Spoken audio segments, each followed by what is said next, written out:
제가 연구하는 분야에서는 무엇보다 앞으로도 초전도 선재나 초전도 물질, 근본적인 초전도 현상을 상온 가까이 혹은 상온 위쪽에서도 초전도 임계 전이 온도가 있어서 상온에서도 초전도가 발현되는 그런 물질이 또 합성되고 발견될 수 있으라 기대를 갖고 있습니다. 또 굳이 상온이 아니더라도 액체 질소에서 구동되는 고온 촌도 물질에서도 좀 더 나은 선재와 자석을 만들어서 광범위하게 많은 연구진과 또 세상에서 초전도 모터나 또는 다음 모빌리티에 활용하면서 우리 세상을 좀 더 바꿔주는 그런 미래가 기대됩니다.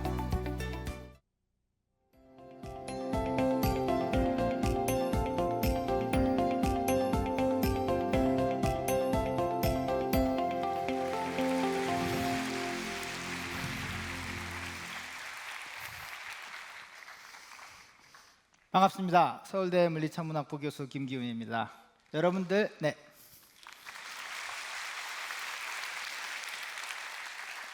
오늘 여러분들 아름다운 캠퍼스에서 눈이 오고 있는데 추운 날씨에도 끝까지 이렇게 앉아서 즐거운 과학 이야기를 듣고 계십니다. 여러분 즐기고 계시죠? 네. 제가 이제 네 번째로 들려드릴 이야기는 초전도 이야기입니다.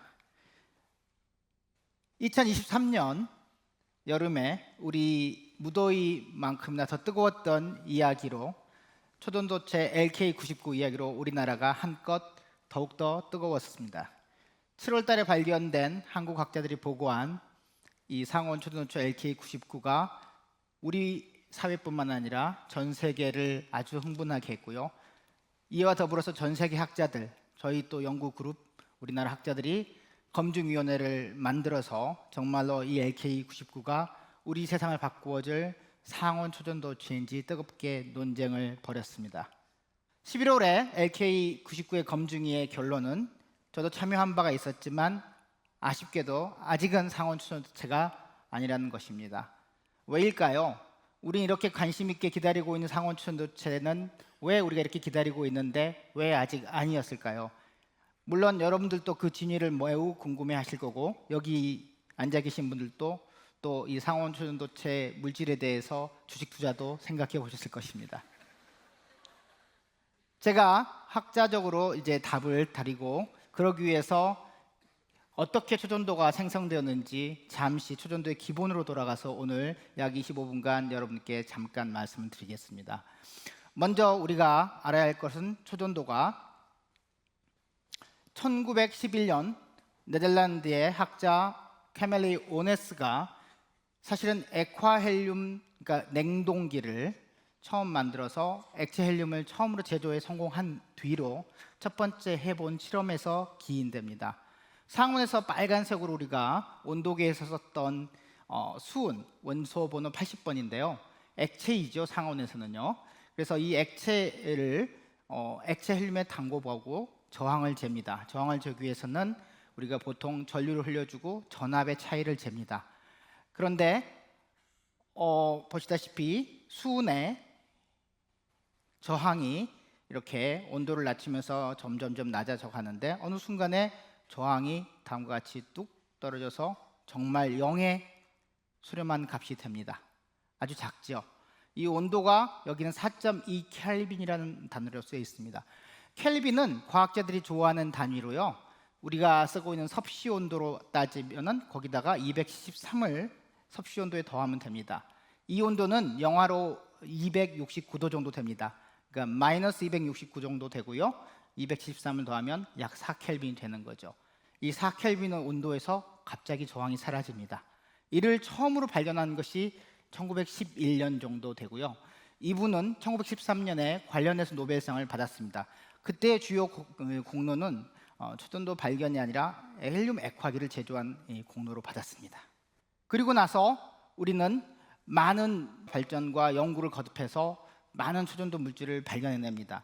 여기 지금 보여드리는 액체 헬륨 온도에서 수은에서 발견된 이후로 원소, 철, 또 나이오빔을 결합한 나이트라이드 이렇게 두 가지 결합한 그런 화합물에서 점차 임계 온도, 초전도가 발생한 온도가 조금씩 올라갑니다. 1910년에서 70년, 거의 60년 동안 인류는 약 20켈빈 정도까지 온도를 올려가면서 초전도 현상을 관측합니다. 그래서 이 물질들은 사실 액체 헬륨에 담그면 모두 초전도 현상이 나타나는 것이죠. 사실 그렇지만 액체 헬륨 온도를 유지하고 발생하는 게 필요합니다. 초전도 현상이 발생하다가 그렇게 20켈빈에서 남은 게 60년 걸리다가 갑자기 86년 전에 이 구리에다가 산소가 결합된 구리산화물, 그리고 란타늄, 베륨이라고 하는 4개의 원소가 합쳐진 이런 화합물에서 갑자기 40켈빈에 가까운 온도의 임계 온도가 나타납니다. 이듬해 놀랍게도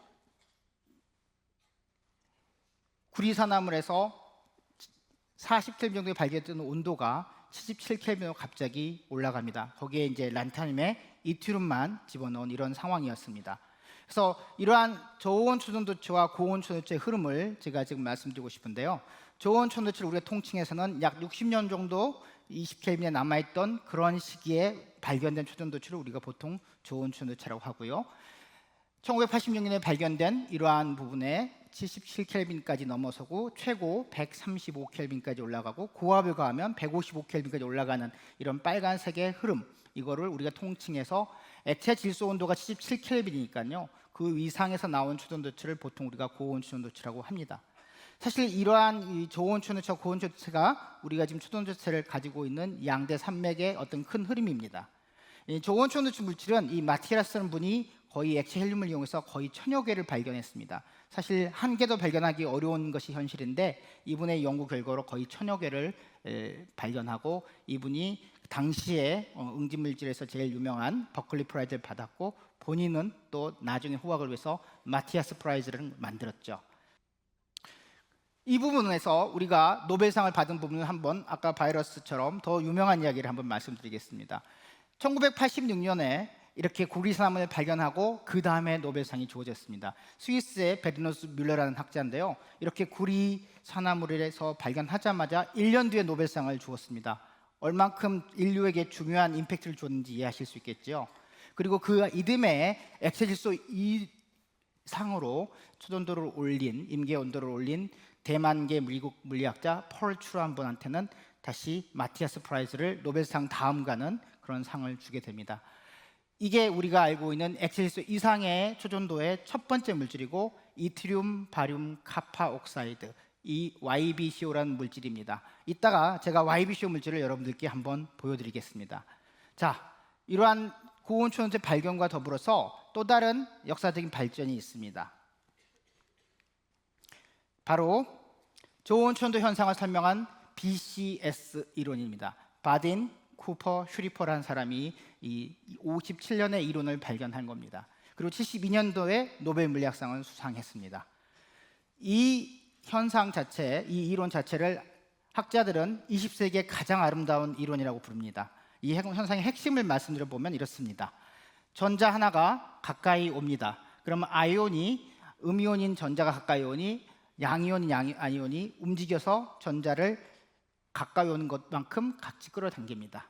동시에 다른 전자가 가까이 양이온의 플러스 흐물을 움직이는 것을 따라서 다시 다른 전자가 가까이 오게 됩니다.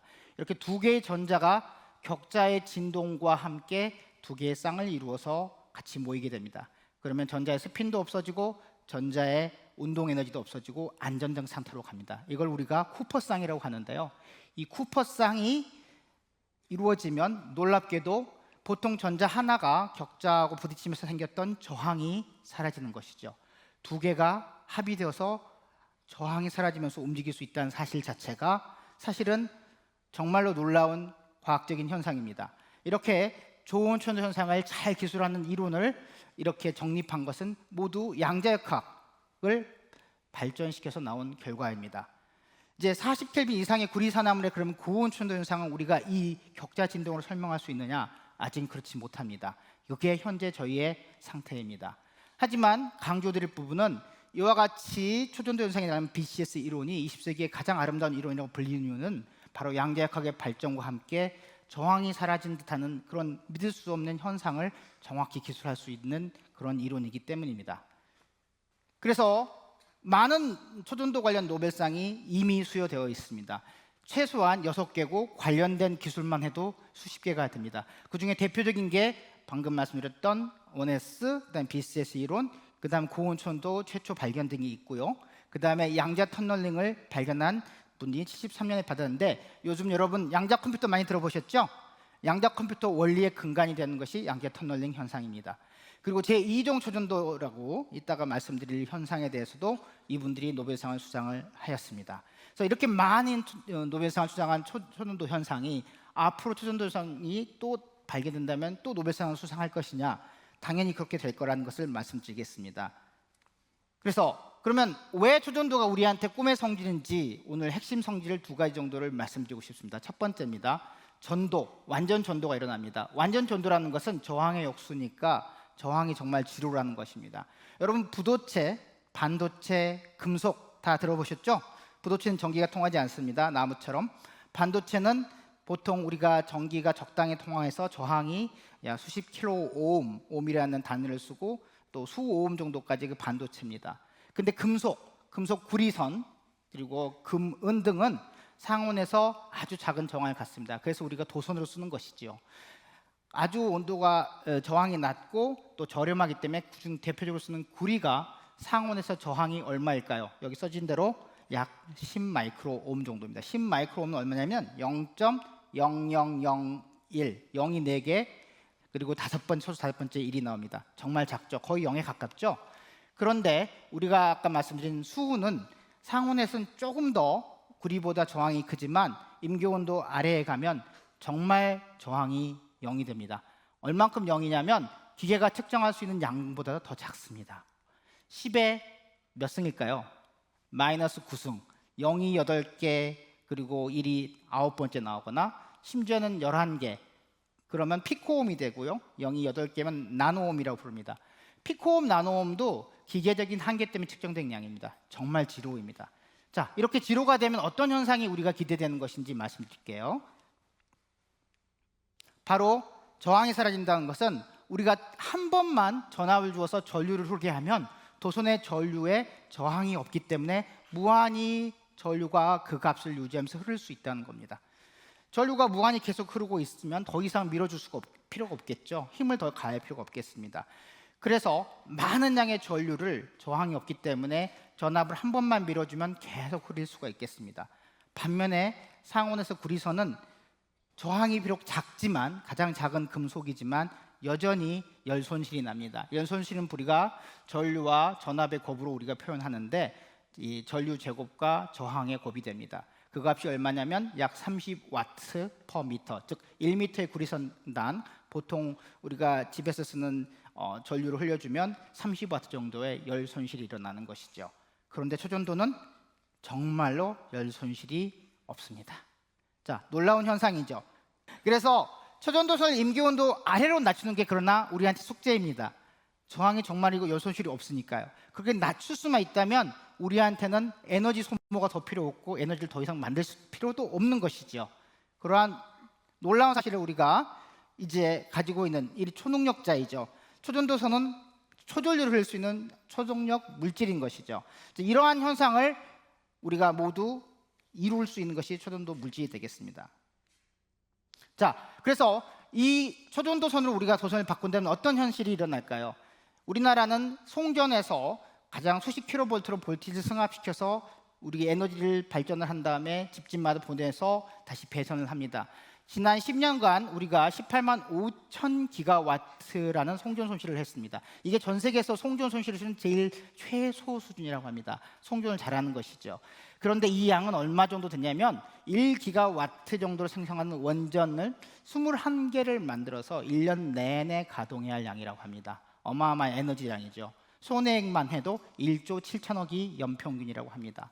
그래서 이러한 송전 손실을 줄일 수 있다면 여러분 금방 상상할 수 있죠. 초전도선은 바로 우리한테 에너지 혁명을 가질 수 있고, 아까 말씀드렸던 모든 분야에서 에너지를 해결할 수 있게 노력하는 CO2 포집을 하고 하는 것처럼 이것 한 방으로 지구온난화를 해결할 수 있으리라 생각됩니다.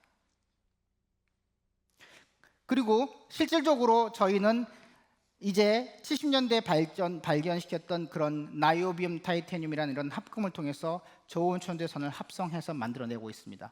이거의 장점은 이렇게 큰 두께의 구리선 도선으로 흘릴 수 있는 수십 kA 전류량을 이렇게 얇은 10분의 1의 단면으로도 충분히 흘릴 수가 있습니다. 단점은 여전히 액체 헬륨 온도로 낮춰야 되는 것이죠. 하지만 이렇게 비록 온도를 낮출 수만 있다면, 그런 기술만 있다면 초전도 선제를 통해서 우리는 쉽게 많은 양의 전류를 흘릴 수 있기 때문에 이미 우리는 현재 이걸 사용하고 있습니다.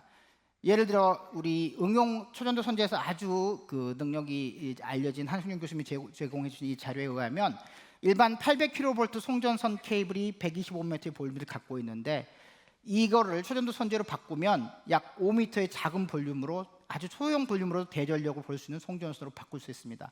그래서 2011년에 신갈 흥덕 구간에서 많은 전류를 소모한 이런 송전선 케이블 1km를 액체 실수로 쿨링을 하고 고온천도초의 물질인 가돌륨 바륨 카파옥사이드 송전선을 상용화시켜서 처음으로 액체 실수로 쿨링을 해서 이 송전선을 리플레이스, 즉 바꾸었습니다. 그래서 LS 전선의 154kV 초전도 케이블을 상용화시킨 첫 번째 나라가 어디라고요? 우리나라입니다. 대한민국입니다. 이 송전선 선제 응용에서는 우리는 굉장히 앞서 있는 그런 나라이고, 실제 우리가 지금 사용하고 있는 것이죠. 뿐만 아닙니다. 이렇게 많은 전류를 흘릴 수 있는 거를 소형으로 만들 수 있다면 아주 큰 자석도 작게 만들어서 아주 높은 자기장을 만들 수 있습니다. 우리가 전류를 많이 내는 걸 코일로 꼬아주면 자기장이 생기잖아요. 이렇게 자기장을 생길 수 있다는 것은 결국 아주 큰 전류로 고자기장을 쓸 수 있고, 이걸 통해서 초전 자석과 모터 또 에너지 저장 장치를 사용할 수 있다는 말이 되겠습니다. 그래서 이러한 자기장이 높아지면 작게 만들 수 있다면 어떤 점이 좋을지 대표적인 예가 바로 우리 병원에서 일상에 쓰고 있는 MRI 자석입니다. 이제 MRI 자석에는 여러분들이 아시다시피 액체 헬륨이 항상 들어갑니다. 그런데 약 1테슬라에서 3테슬라 정도가 MRI 자석의 크기입니다.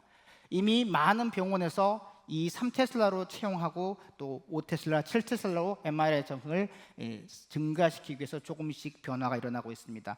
이렇게 1테슬라, 2테슬라 올릴 때마다 우리가 볼 수 있는 뇌의 피질 등이 선명하게 보여서 100배, 1000배, 10,000배까지 이 영상의 선명도가 좋아진다고 합니다. 따라서 이거는 지금 현재 펼쳐지고 있고 조만간에 펼쳐질 미래가 되겠습니다. 이렇게 초전도 선들을 이렇게 활용하기 위해서 저온 천도는 이제 많이 발전이 되어 있고요. 동시에 고온 천도 선제도 우리가 열심히 만들고 있습니다.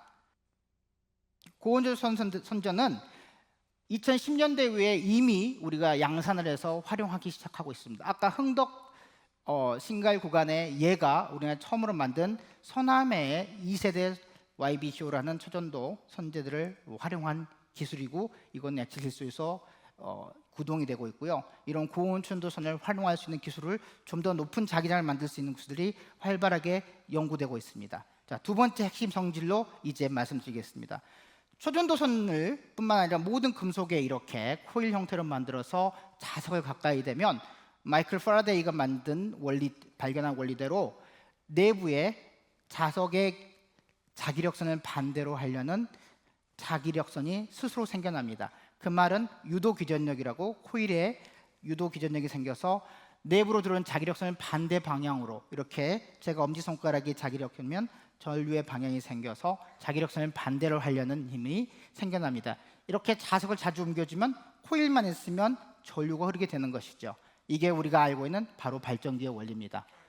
이렇게 발전기를 만들어서 이용하는 것의 원리를 준 파라데이 법칙을 초전도에 대해서 어떤 일을 하는지 한번 생각해 보겠습니다. 자, 초전도 물질이 여기 있습니다. 그리고 온도를 냉각시킵니다.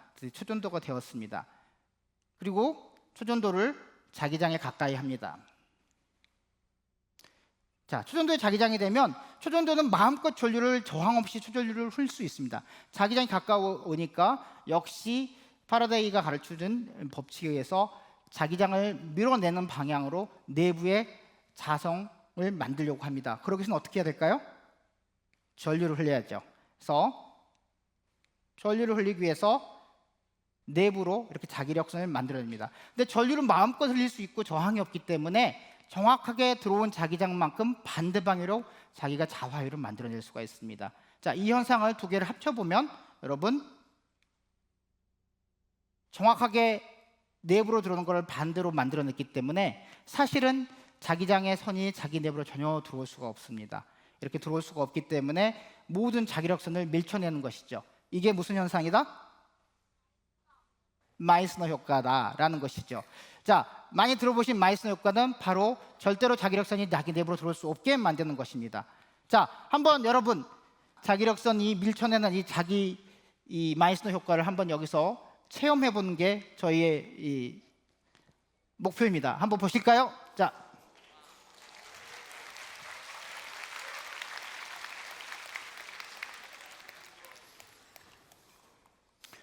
네, 여기 제가 물리학만이 할 수 있는 걸 보여드리고 있습니다. 상온에서 절제할 수 없는, 그리고 김태훈 우리 AI 전문가시지만 제가 우리 김광탁 대학원 박사과정과 함께 엑셀시스를 담아서 단 1시간 만에 교육으로 이걸 이룰 수 있었습니다. 한번 보시죠. 자, 지금 엑셀시스를 비커에 담고 있습니다. 엑셀시스는 17켈빈 마이너스 196도입니다. 지금 상온의 온도가 이 엑셀시스한테 굉장히 뜨겁겠죠. 그래서 이렇게 끓고 있습니다. 끓고 있는 엑셀시스에 YBCO 물질을 담궜습니다. 자, 이 초전도 물질은 이제 냉각이 되고 있습니다. 조금만 지나면 17켈빈의 온도화 되겠습니다. 자, 아까 YBCO가 임계 온도가 얼마였죠? 90켈빈. 자, 90켈빈 아래로 내려갑니다. 초전도 현상이 내부에서는 일어났습니다. 마음껏 전류를 흘릴 수 있는 상태가 되었습니다. 자, 그리고 여기 지금 자석이 있습니다. 저는 이제 만지면 안 됩니다, 안전상. 하지만 자석을 보실 수 있습니다. 자석 어레이를 보실 수 있고요. 그리고 진행자님께서 열심히 연습을 해서 단지 집게만 짚고 못하는 것인데, 자, 올립니다. 자, 떨지 마시고. 네. 보이시나요? 네. 여러분이 보고 있는 거는 거시적인 양자 현상입니다. 오직 물리만이 거시적인 양자 현상을 테이블 위에서 보여드릴 수 있습니다. 자, 그리고 한 번 더, 비록 시간은 부족하지만 시연을 해주시겠습니다. 자, 한 번 더 쿨다운. 연습할 땐 이러지 않았는데. 네. 연습은 딱 한 번만 해서 이렇습니다. 다시 쿨다운 시키고요. 다음 묘기, 다음 매직을 보여주시죠. 참고로 김태훈 조교님은 진행자이시지만 저희가 간단히 1시간만 교육을 했습니다. 그럼에도 자, 드디어 슬립백을 보여줄 수 있습니다. 자, 우리 학장님보다 더 슬립백 잘하죠? 자, 감사합니다.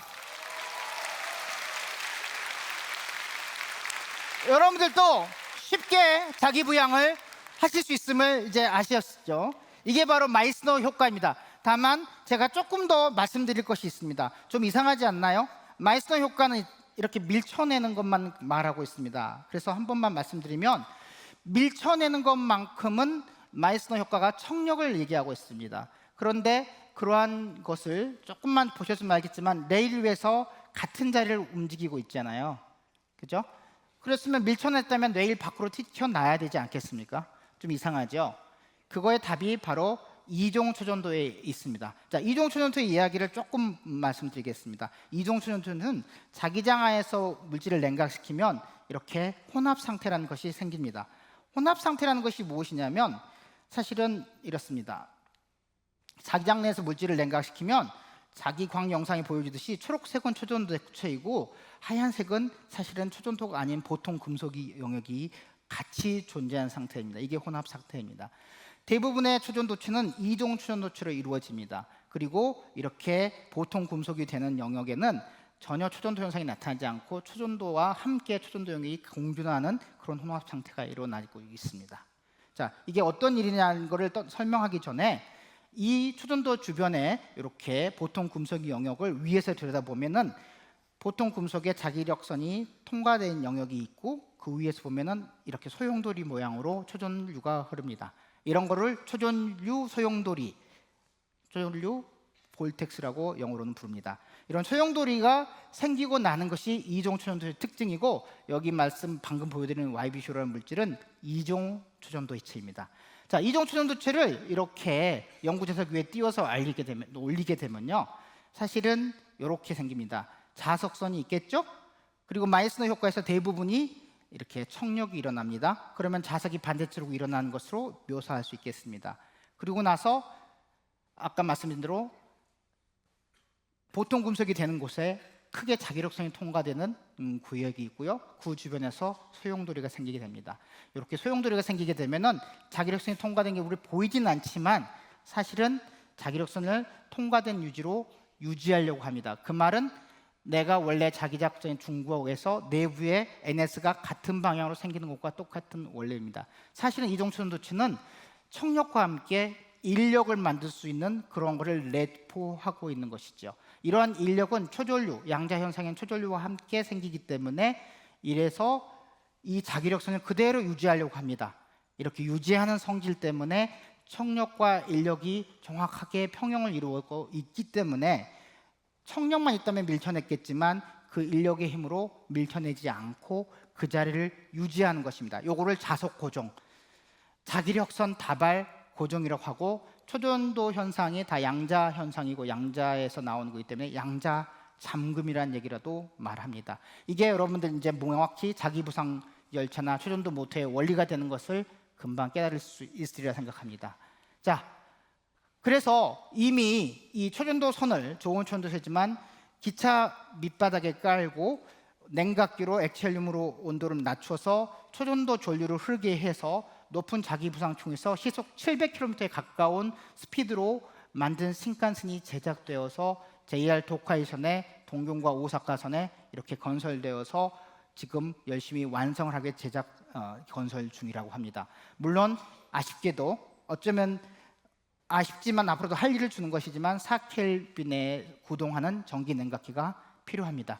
뿐만 아니라 제가 과제로 참여하고 있는 현대자동차에서는 여러분 에어택시, 도심 항공이동체, 얼반 에어 모빌리티라는 것을 개발하고 있는데요, 사실은 아주 힘이 센 초전도 자석을 필요로 합니다. 약 3테슬라가 필요합니다. 그런데 3테슬라를 유지하기 위해서 액체 수소 20켈빈 온도로 냉각을 시켜서 초전도 자석을 쓰려고 지금 개발 중입니다.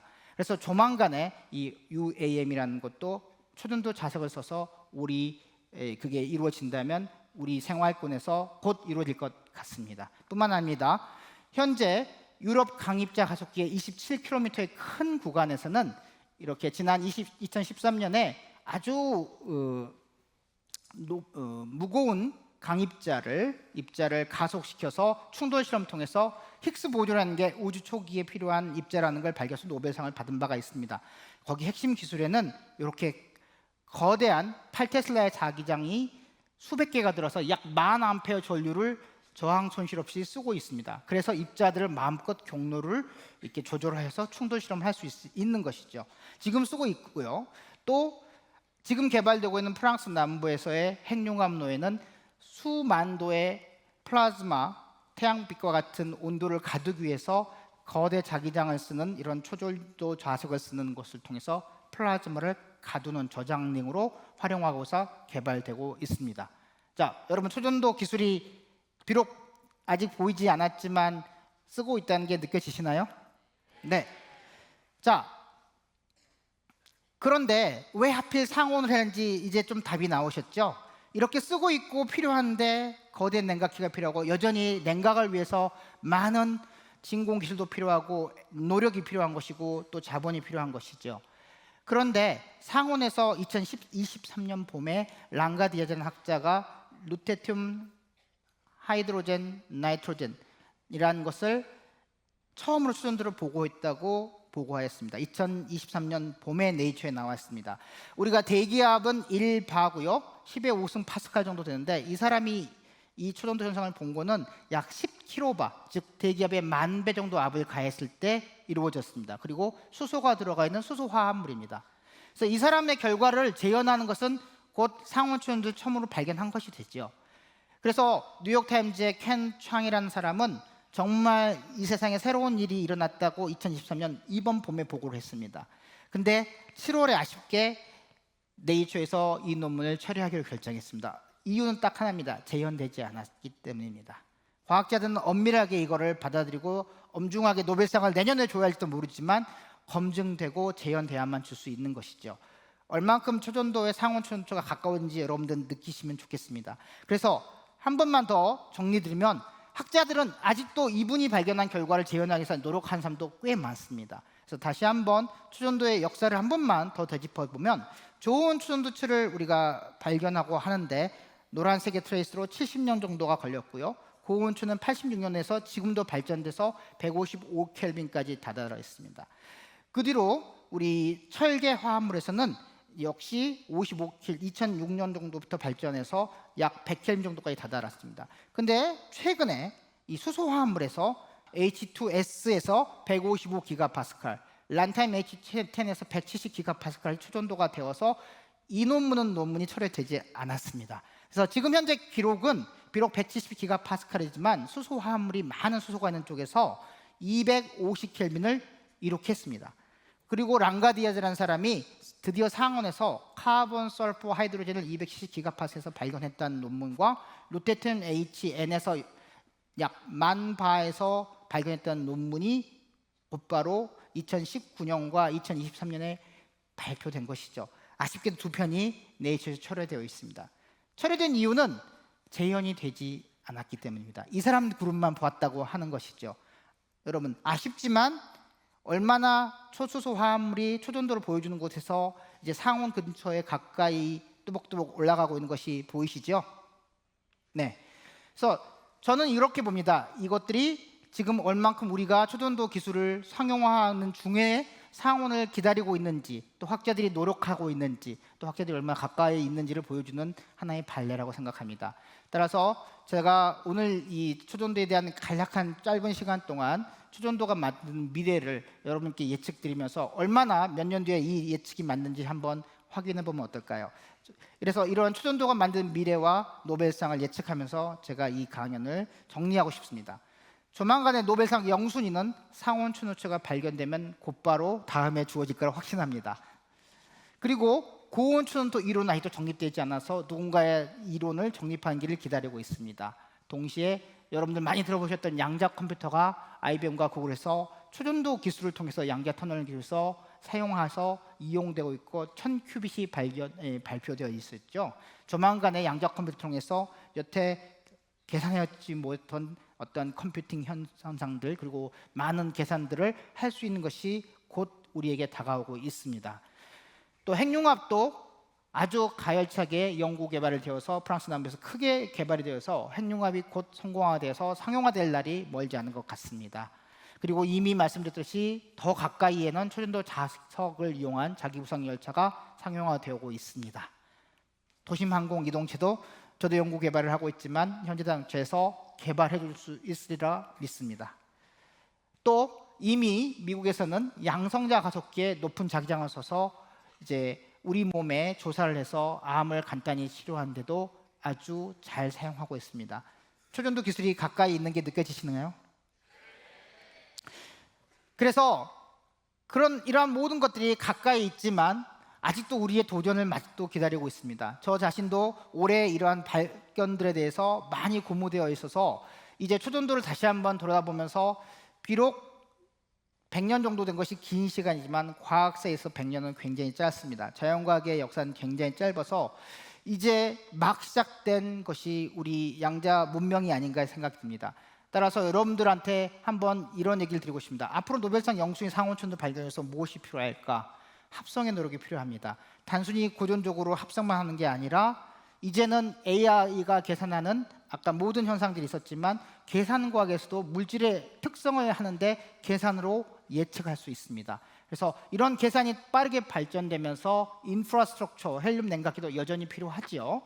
그런데 더 중요한 것은 여러분같이 뛰어난 이 자리에 와서 새로운 것을 배우려는 열정 있는 학생들과 또 그거를 학생들을 잘 길러내는 그런 교육이 필요할 것 같습니다.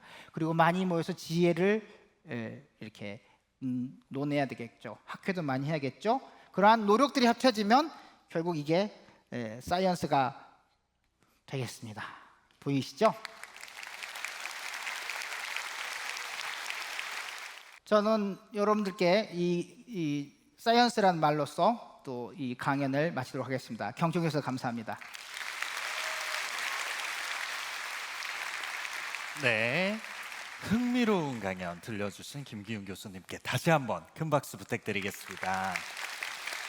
네. 우선 사실 다들 관심이 없으실 수가 없는 주제였고요. 또 중간에 또 멋있는 분이 나와서 신기한 걸 보여주셔서 기억에 남네요라고 하려고 했는데 약간 아쉽습니다. 마법사가 되셨어요. 갑자기 아닙니다. 초능력을 보이셨어.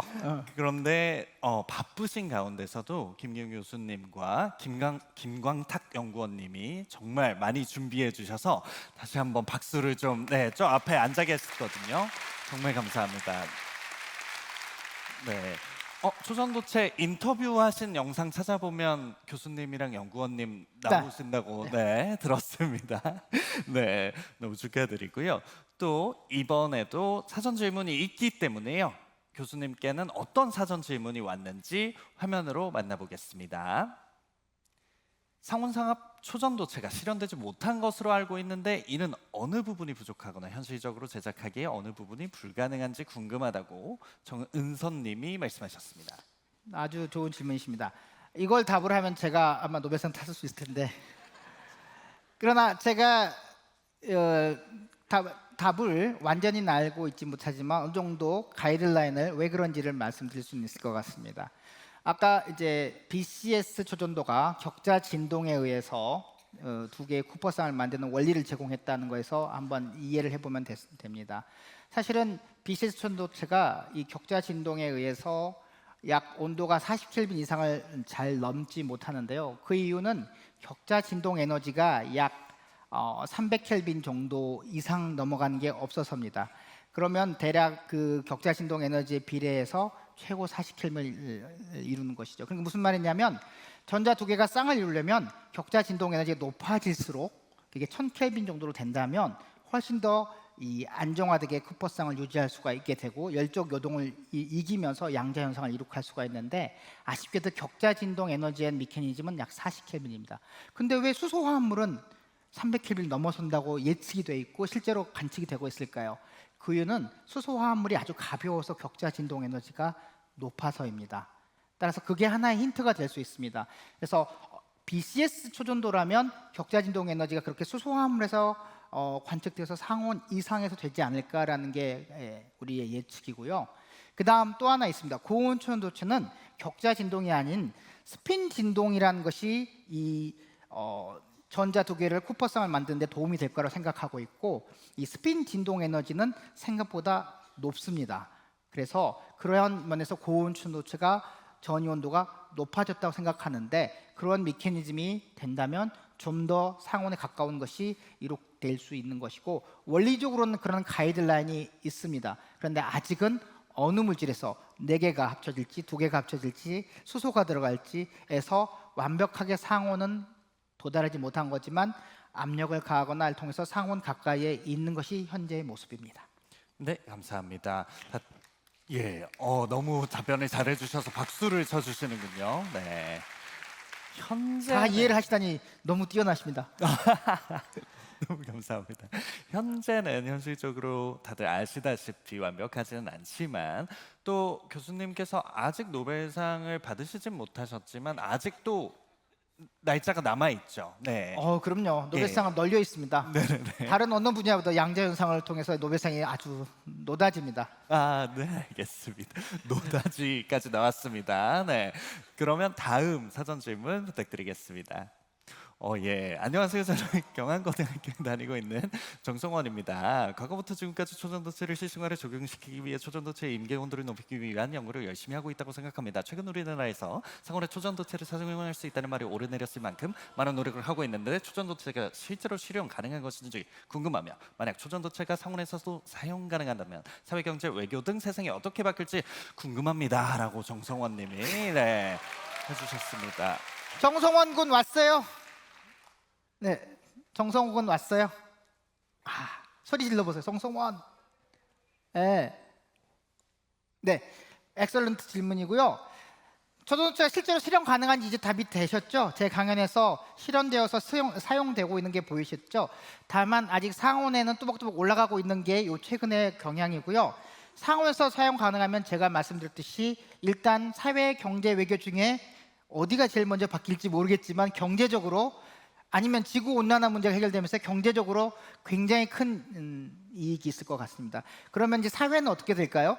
사회는 아마도 초전도 상온 초전도체를 몰라서는 이게 대화가 안 되는 사회가 될 것 같고요. 그다음 외교는 상온 초전도체 물질을 확보하기 위해서 엄청난 경쟁을 일어날 것 같고 초전도를 상용하는 나라와 아닌 나라로 나눠질 것 같습니다.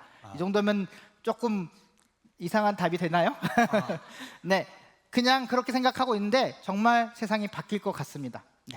네, 감사합니다. 사실 이번에 LK99도 보시면 약간 사회적 현상이 됐었죠. 저도 그렇게 완전히 자연과학 쪽의 분야가 이슈가 크게 될 줄은 몰랐었는데 저는 챗GPT에 대한 이제 대중분들의 반응도 그렇지만 LK99도 정말 고무적으로 봤거든요. 그래서 저도 그렇습니다. 정말 놀랐고 네. 저희들도 학자들도 굉장히 고무되었고 네. 사실은 노력을 통해서 이렇게 그분들이 해석을 잘못했지만 그 노력 자체 그거는 굉장히 학문적으로 진행을 했다고 생각하고 예. 그래서 학문 활동의 일환으로 지금 현재는 보고 긍정적으로 저희는 지금 보고 있습니다. 네, 맞습니다. 그러면 그 다음은 이제 현장 질문으로 넘어가도록 하겠습니다. 자, 하나, 둘, 셋 드리겠습니다. 하나, 둘, 셋. 네, 저쪽에 제가 아마 못 드렸던 쪽인 것 같은데 2열에요. 네, 맞아요. 이렇게 흔들고 계신 분이 있어요. 제가 약간 그 뒤에 지금 일어서신 분 뒤에 사실 네, LED로 이렇게 예, 불빛을 이렇게 흔들고 계신 예. 회색 2열 일행 쪽에 혹시 마이크 전달이 가능하실까요? 네, 핸드폰 플래시를 막 이렇게 들어주신 분이 네, 정확히 모르시나요 혹시? 마이크가 지금 전달이 안 되고 있는 상황인 것 같습니다. 네, 그러면은 예, 됐나요? 감사합니다. 안녕하세요. 저 초전도체 관련 질문은 아니지만 자기장 관련 질문인데요. 제가 자기장의 세기는 K의 D분의 I입니다. 근데 만약 XY 평면 위에 X는 0에 일정한 정류 I1이 흐르는 무한이긴 A 도선이 있고 X는 2D에 일정한 전류 I2가 흐르는 무한이긴 B 도선이 있습니다. A 도선과 B 도선 사이에 점 C가 있는데 질문이에요. 견해. 네, 제가 펜을 안 가져왔어. 예, 말씀하시죠. 네. A 도선과 B 사이에 흐르는 자기장의 세기 그래프를 대충 말해보자면 이차함수처럼 곡선을 그리는 그래프가 그려지는데요. 그때 그 그래프가 그려지는 극대 또는 극소 그 부분이 무엇을 의미하는지 궁금해서. 예. 지금 저를 킬링하시는 거죠? 킬러 문학이시죠? 근데 걱정 마세요. 여기 자연과학대학 교수님들이 정말 많이 계셔서 지금 다 천장 보면서 이미 다 계산하셨거든요. 그래서 네. 지금 질문이 이런 것 같아요. 조선이 두 개가 있고요, 나란히 있고요. 네. 이게 같은 방향인가요, 다른 방향인가요? 네, 맞아요. 다른 방향인가요? 다른 방향. 네, 같은 방향이면 이렇게 밀치게 돼 있고요. 네. 같은 방향이면 당기게 돼 있습니다. 왜냐하면 자 이게 이 전류의 방향이면 자기력선이 이렇게 생기거든요. 그러면 이제 같은 방향이니까 이렇게 서로 밀겠죠. 네. 근데 다른 방향이니까 이렇게 해서 당기겠죠. 네. 그렇죠? 네. 그래서 이거에 그 지금 힘을 말씀하셨나요? 가운데 C라는 도선이 있었다고 그랬죠? 가운데 C라는 지점이 있군요. 네, 지점이 있는데 있죠. 그렇죠. 그 지점은 네. 극소나 극대를 이루는 점이에요. 예. 네, 극도나 극대를 이루는 점인데 이렇습니다. 가까이 있는 지점에 자기력선이 네. 이렇게 높이 밀치다가 네. 자기력선이 이렇게 인력으로 당겨야 되니까 바로 네. 이런 지점이 존재합니다. 네. 그래서 거기가 이 기울기상으로는 원점을 통해서 순간적으로 안정화되는데 네. 조금만 밀쳐도 이쪽으로 밀치거나 저쪽으로 밀치거나 하는 게 이루어지기 때문에 네. 그 지점이 일종의 의미면 극대 극소가 동시에 이루어지지만 안정된 지점은 아니고 이쪽으로 가거나 저쪽으로 반대로 가게 돼 있는 그런 순간적으로 포텐셜이 0인 지점이 됩니다. 감사합니다. 예. 해결됐습니다. 킬러 문학, 일반 물리 킬러 문학입니다. 예. 너무 제가 하나 팁을 더 근데 드릴게요. 이거는 고음을 받기 위한 의도적인 노력인 것 같아요. 예. 팁을 하나 더 드리자면 현장 질문에 마이크 갖다 드리는 분들 계시죠. 그분들 다 서울대학교 학생분들이신데 그분께 물어보시면 아주 밀착해서 저보다 더 잘 좋은 답을. 알려드릴 수 있지 않을까 하는 생각이 듭니다. 근데 교수님이 설명해 주시면서 제가 문제를 이해했습니다. 바로 네. 친절한 열심히 답변. 들었습니다. 예, 친절한 답변. 잘 들어야죠. 예. 그러면 또 다음 현장 질문 받아보겠습니다.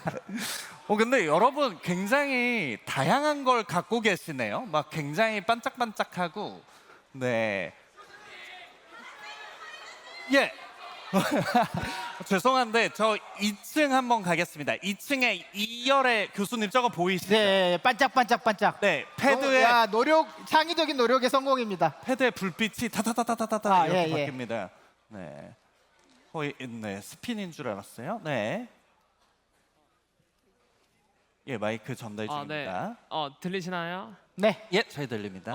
제가 아까 그 강연 중에서 저희 그 전력을 송전할 때 그 도선에다가 초전도체를 활용해서 손실 전력 없이 송전하는 게 가장 인상 깊었는데 그 전력을 그 긴 도선을 어떻게 냉각시켰는지 그 방법이 궁금해서 한번 질문 드려봤습니다. 네, 좋은 질문이시고요. 저도 사실 현장을 가보진 못했는데 주변에서 그 개발에 참여하신 분들의 이야기를 들었고요. 사실 액체 질소는 사실은 소형 냉각기가 요새는 질소 가스를 통해서 냉각을 할 수 있고 실제로 소형 냉각기 2km 정도를 하기 위해서 주변에 단열을 합니다. 단열. 왜냐하면 냉각을 해도 주변에 열이 높으면 냉각이 잘 안 되겠죠. 그래서 단열을 해서 진공 파이프로 하고 가운데 부분에 액체 질소가 이렇게 흐르게 됩니다. 그리고 그게 선이 거기에 담겨 있는 것이죠. 그리고 액체 질소를 만들기 위해서 냉각기가 이게 우리가 요즘은 아까 액체 헬륨을 만들어서 냉각기보다 질소 냉각기는 쉽게 비교적 전기를 써서 냉각할 수 있거든요. 그럼 물론 여기 질소를 만드는데 이 냉각기가 비록 필요하지만 그 냉각기가 질소를 만들어내는 걸 연속적으로 유지하면서 질소 안에 소선이 담겨 있고 다만 단열재로 진공으로 이렇게 잘 2km 정도 구간을 유지하고 있다고 들었습니다. 답이 됐습니까? 네, 답변 감사합니다. 또 하나 말씀드릴 것은 그럼에도 불구하고 2km 구간을 냉각재로 하는 것이 부담이 되고 그렇지만 이 구간은 특별히 분당이나 이렇게 큰 도시가 있는 곳이 가지고 아주 좁은 공간에 송전선을 많이 넣어야 되는 곳이었다고 합니다.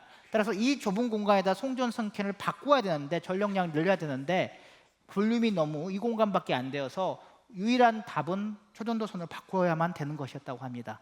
그래서 대도시의 송전선 케이블에 무한정 이렇게 큰 도선의 구리를 하다 보면 볼륨이 많이 필요할 텐데 대도시의 입구분에 그거를 무한정 늘릴 수는 없다고 합니다. 따라서 그 구간만큼은 초전도로 바꾸어서 2km를 전기로 질소로 냉각을 시켜도 충분히 좀 더 송전선을 보내는 것이 더 가치 있는 일이었기 때문에 그렇게 진행을 했다고 합니다. 네, 답변 감사드립니다. 저희가 약간 시간이 초과되기는 했는데요. 현재 제가 전달받은 게 마지막 현장 질문 하나 더 받아도 될 것 같다고 해주셔서 여러분 제가 정말 죄송한데 제가 다 못 이렇게 짚어드려서 너무 죄송합니다. 저희 이 시야에서 이제 어쩔 수 없이 한정적으로 기회를 드린 점 너무 죄송하고요. 마지막 현장 질문 하나, 둘, 셋 가겠습니다. 네. 예, 한 100개는 되는 것 같아요. 예, 교수님을 부르짖고 있습니다. 네, 혹시 교수님 궁금한 게 있습니다. 예. 잠깐만요. 제 이메일로 꼭 주시고요. 이렇게 이메일 달라고 하시면 절대 안 보내시더라고요. 네, 그래가지고 궁금한 게 꼭 있으시다고 하셨죠. 네. 네, 혹시 2층에 5행에 계신 분, 제가 외면할 수 없는 소리를 내셔서 말씀해 주시죠. 네, 궁금한 사람. 소리 지르신 분이죠? 네, 맞습니다. 제가 궁금하다고 제가 소리 질렀습니다. 네. 안녕하세요. 예, 네, 저는 용인 3개구에서 이 전교회장을 맡고 있는 이찬이라고 합니다. 반갑습니다. 정교회장 할 만합니다. 반갑습니다. 제가요, 이게 계속 듣다가 궁금한 게 있었는데요. 이게 냉각하는데 너무 힘들어 하시는 것 같더라고요. 초전도체를 상용하는데. 근데 이 우주는 거의 평균적으로 2.2켈빈으로 엄청 차가운데 이 우주에서 초전도체를 좀 이용하는 그런 사례는 혹시 없나 궁금해서 한번 여쭤보았습니다. 감사합니다. 예. 저도 우주과제 그런 아이디어를 내고 싶었던 사람 중에 하나입니다. 네, 맞습니다.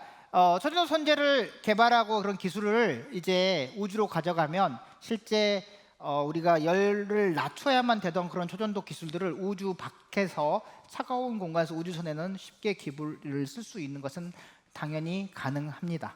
예, 그거는 우리가 앞으로 우주 개발할 때 꼭 필요한 기술이지요. 그래서 태양판 열을 받아들여서 큰 태양전지를 우리가 우주선에서 쓰고 있잖아요. 그래서 열을 저장하고 그 다음에 쓰고 있는 것에서 초전도 기술이 필요한 것은 또 냉각된 영역을 또 쓸 수가 있는 것이지요. 네. 만약에 우리가 우주에 다녀오는 비용이 좀 저렴해지면 좀 현실성이 있을 수도 있겠네요. 네, 맞습니다. 그리고 제가 아까 너무 이 배터리가 이제 방전이 되어서 잘 안 되어서 그 마지막 그 이야기 드릴 것들 몇 가지 못했는데 아바타 보셨죠? 아바타가 초전도 상온 초전도체를 사용하고 있는 영화라는 건 아시지요? 자, 질문. 곰이 들어갈 수 있습니다. 아바타에서 초전도 상온 초전도체의 물질의 이름이 무엇이었습니까?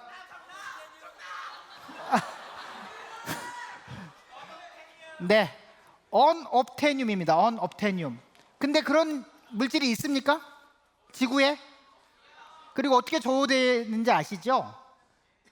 unobtainable에 얻을 수 없는 것의 약자 unobtainium이 된 거죠. 근데 여러분 강연 들어보니까 정말 우주 바깥에 unobtainium이 있을 것 같아요? 없을 것 같아요? 있을 것 같죠? 저도 그렇게 믿거든요. 그래서 제가 앞으로 unobtainium이 정말 obtainium으로 될 수 있을 때까지 우리가 연구 발전할 수 있다고 생각합니다. 네, 감사합니다. 예.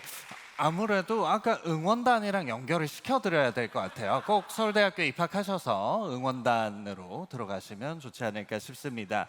자, 그러면 교수님께 시간 관계상 질문을 마무리하고요. 마지막으로 오늘 소감 한 말씀 부탁드리겠습니다.